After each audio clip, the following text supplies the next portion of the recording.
The second case, when we went back to Afghanistan and that commanding officer was dropping those bombs on his own troops, one of which later hung himself because it, was it wrong? I Yes, but remember when you that. don't have these principles, Ken, here's what happens: it snowballs, and none of these officers had the courage. They go out into fight and battle, but they didn't have the courage to stand up because they saw this guy firing me. He fired other people before me. I knew what I was going to get when I stood up to him.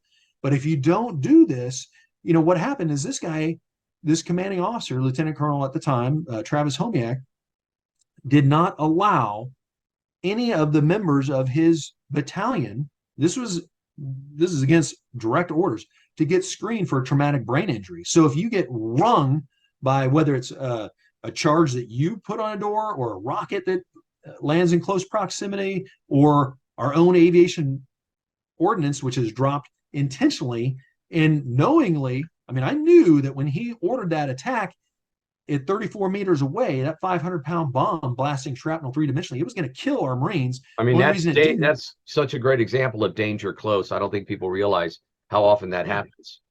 they were in a canal, which we didn't have any surveillance aircraft providing that feed downlink to us.